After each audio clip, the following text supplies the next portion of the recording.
Good morning to you, and welcome to Smith Green Community Schools. If you're watching this video, it's because you have made the decision to substitute teach in our building today. And we appreciate you and we thank you for your service and coming and helping us out. My name is Drew Graber. I'm the safety director here at Smith Green. And the reason you're watching this video is safety is a high priority here at Smith Green. And one of the most important parts about having people into the building is making sure they know about safety.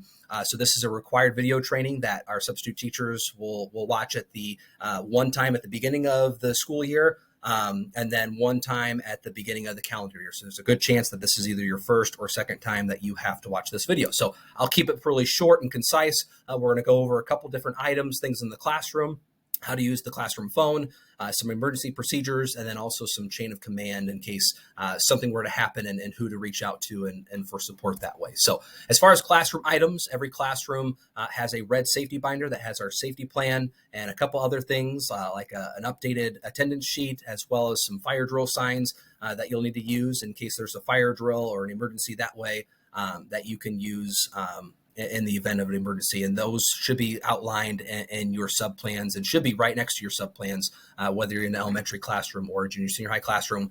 There's also some signage throughout the room as far as the language we use for emergencies, but then also some primary areas where you go to exit the building or to go for a severe weather drill, and hopefully some maps as well as showing you what doors you go out of for those emergencies. So look for those items in the classroom. As far as our classroom phone goes, it's not rocket science to use, but if you are in the elementary or the junior senior high, it's really important to know these numbers in case you need to call the office.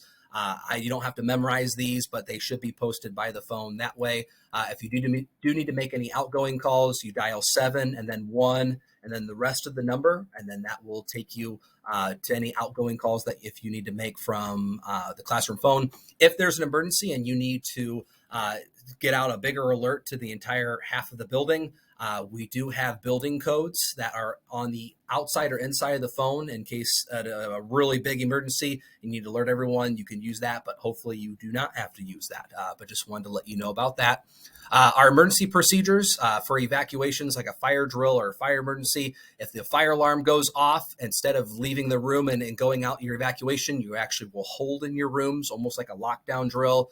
You'll shut your doors that are hopefully locked. You'll turn off the lights and you'll wait to hear any sort of correspondence over the PA system. Within 90 seconds, you'll get a notification to either leave and evacuate the building or to stay in the classroom that way. If you are told to evacuate, you'll grab your safety binder, the red emergency bag, and you'll go to your designated areas for that evacuation part of the drill or the emergency.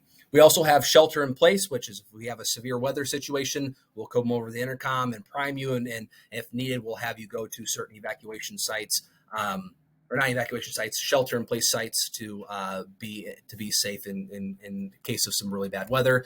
We also have secure drills and situations. We'll come over the intercom and we'll have either a building secure, meaning there's a threat outside the building and we don't want anybody leaving in or out of the building, but we'll continue business as usual. There's also the classroom secure, meaning there's something going on in the building that's not quite locked down, but we want people to stay in the classroom, business as usual. You shut the door, lock it that way.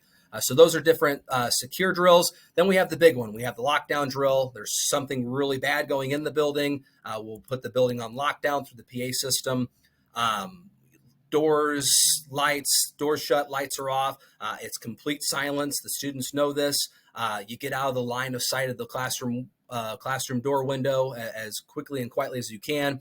And then these drills or these situations do not get concluded until a law enforcement officer or an administrator comes to your door and dismisses you that way. We'll unlock the door and let you know. So that's the primary of a lockdown situation. As far as chain of command, if there's an issue with the safety binders or lesson plans or some of the other things like the phone, you can consult another teacher or another staff member that way. If you need to call the office because of a student disturbance or an issue with the school day and schedule, or you need to make a DCS call, you can call the office or talk to an administrator. If there's an emergency, call 911, issue a lockdown if needed that way. So if you felt like you drank through a fire hose, I apologize. But school safety is a shared responsibility and we appreciate your support with that. And I thank you again for subbing and have a great day.